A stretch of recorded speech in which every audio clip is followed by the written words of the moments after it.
We focus today on the reasons why Elon Musk acquiring Twitter is actually a good thing for Tesla. This is Greg for Teslafaninsight. Thanks once again for joining us. If this is your first time, welcome. If you're a repeat visitor, welcome back. We also want to thank our Patreon supporters. If you would like daily updates to assist you in your investing and trading process, especially heading into earnings on the 20th, please join us. We also want to note this is a copyrighted broadcast. So when I first heard about this purchase of Twitter process that Elon was doing, I was like, wow, that is amazing to see him going into a realm that doesn't reflect his previous expertise, but he's a smart business guy and he's got the $45 billion to spend if he so chooses. So what we wanted to cover today is, well, why is all this good news for Tesla?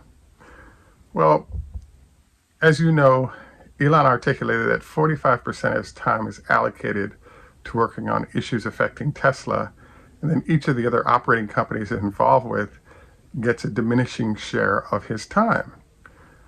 What was brought up by a gentleman named Colin First about a year and a half ago is that the core operations that Tesla has set up are now somewhat in an autopilot mode where Elon needs to oversee what's going on, absolutely, but the future of the company doesn't rely on Elon being there.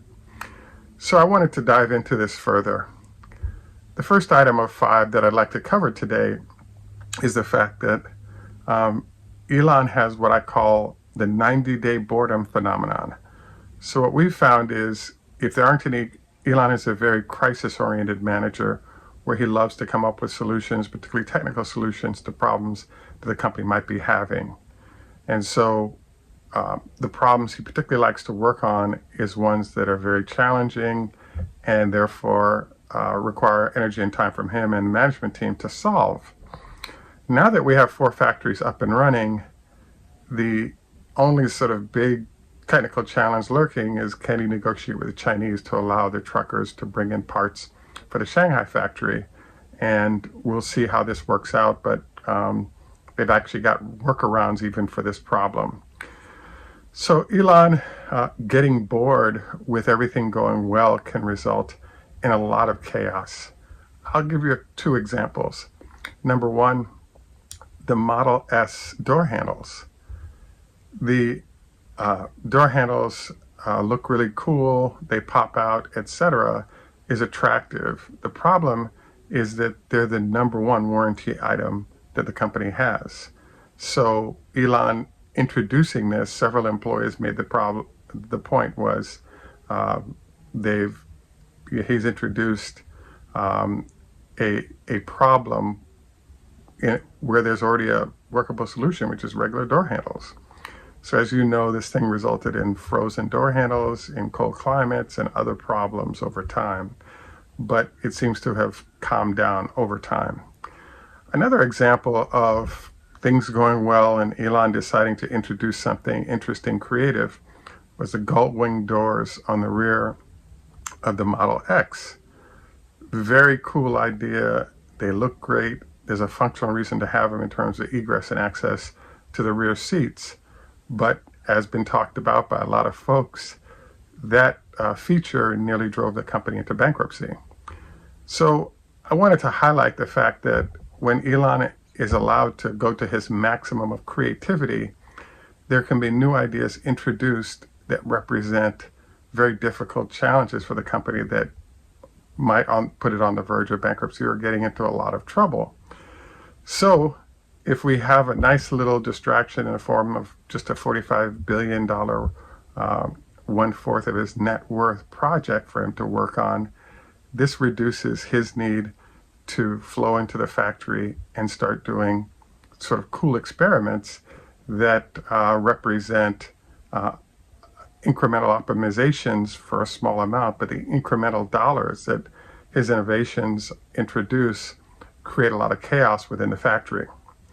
The second thing I'd like to point out here is that we've included a few photos of the displays of the new Model Y in the Gigafactory, what you'll notice is that not only did he take time to sort of pull the car apart so you could see pieces of it in action, you know, you can see antecedent components as well as beautifully displayed with lighting illustrations of what's inside the car. This, I'll note, is probably at least $1 million effort in terms of the number of engineers you put on it, and not only pulling the car apart, but how these entities are displayed. So I also wanted to point out that you'll notice that other factories, they really didn't do that, especially in Fremont, because space is extremely tight and the cost involved and the need to use those engineers' time for other things.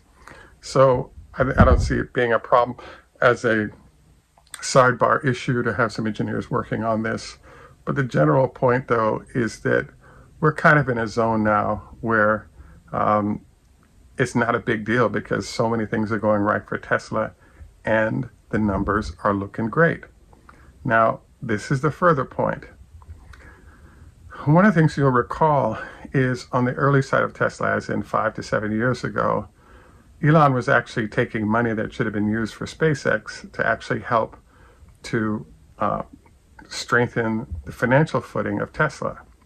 So what you'll notice now is that there's enough cash, maybe $20 billion, sitting in the accounts of Tesla, along with a high profit margin, 30 years, maybe 35% when we come to the new vehicle, and all these different ways where there's plenty of cash and even debt capacity if needed to make sure that if any issues popped up, Tesla was in good shape.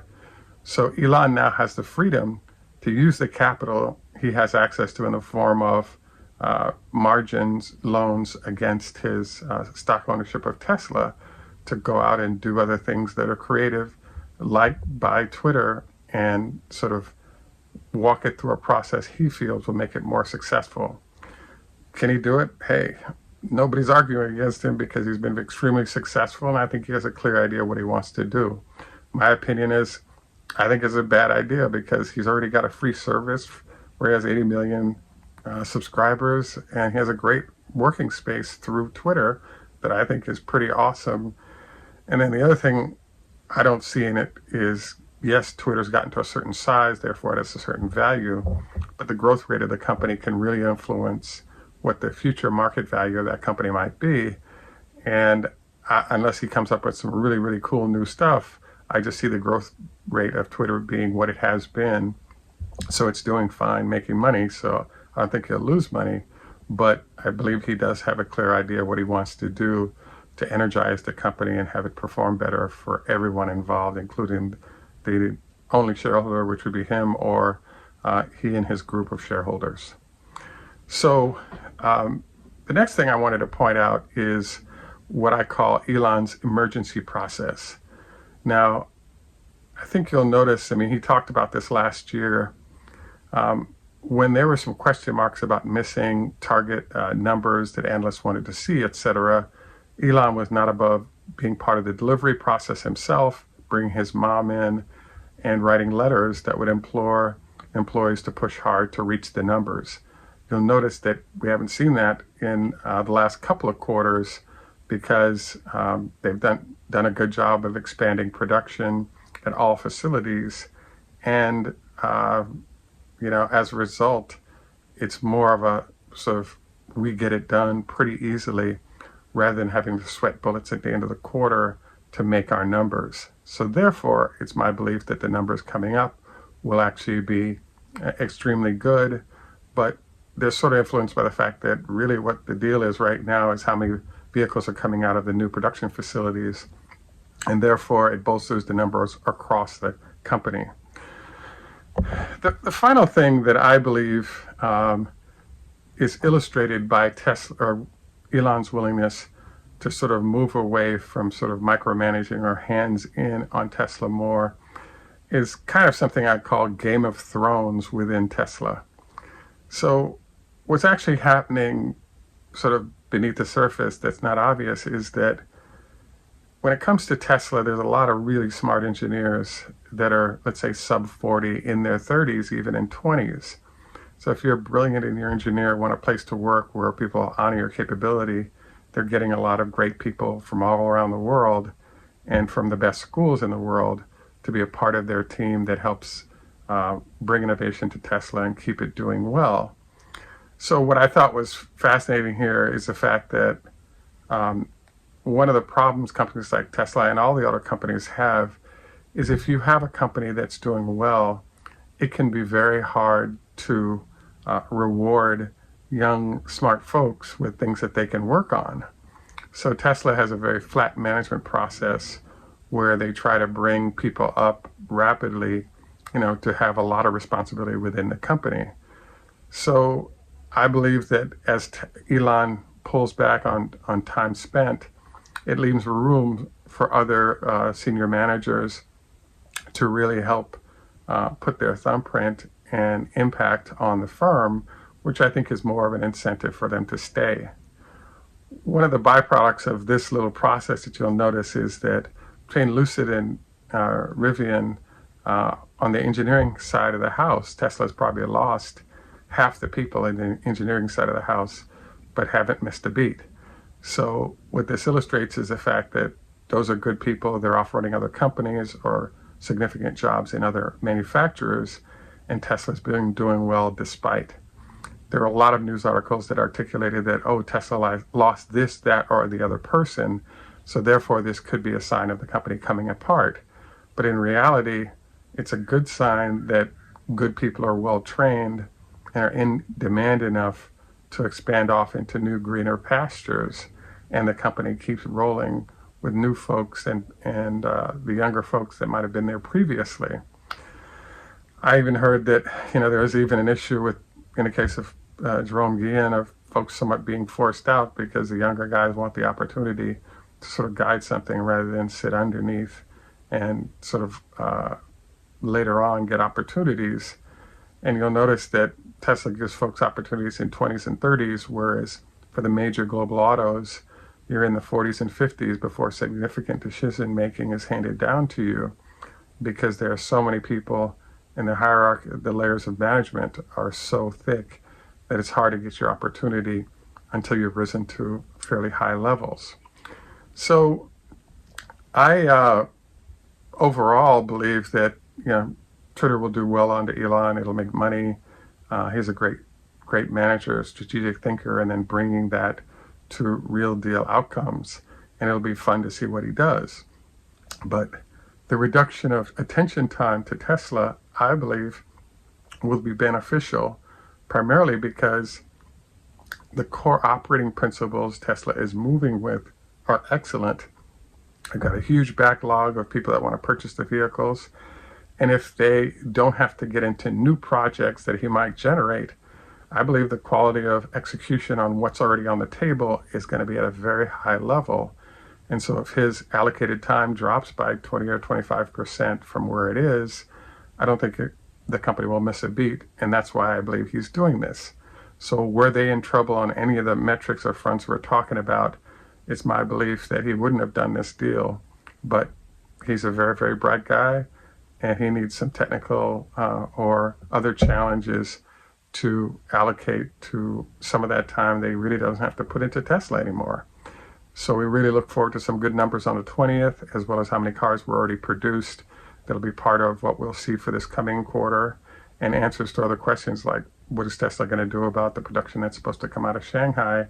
Are all these interesting questions we're all looking forward to hearing after market on the 20th. Anyway, just a reminder of our health tips. Please don't forget to 25 leg lifts to strengthen the muscles around the knees to make sure you don't have to have an operation in that regard. Also wanted to encourage you to consider to do 2 weeks of going to bed and waking up at the same time, which will enable you to get into a circadian rhythm that'll give you better rest each evening. At any rate, the rest of our recommended health tips are below, and if you have any others, please drop a note to us on suggestions of things to add. Anyway, this is Greg for Teslafaninsight. Tschüss, German, au revoir, French, Lehitro, Hebrew, Hoda Hafez, Farsi. Zdravstvuyte, Russian. Ni hao ma, Chinese. Konbanwa, Japanese. Heido, Swedish. Good day, our friends in Australia. And Asante, Swahili. And in Jamaica, we say, Nuff respect, walk good man. Thanks for joining us. Have a great day. Bye for now, and look forward to your comments and etc.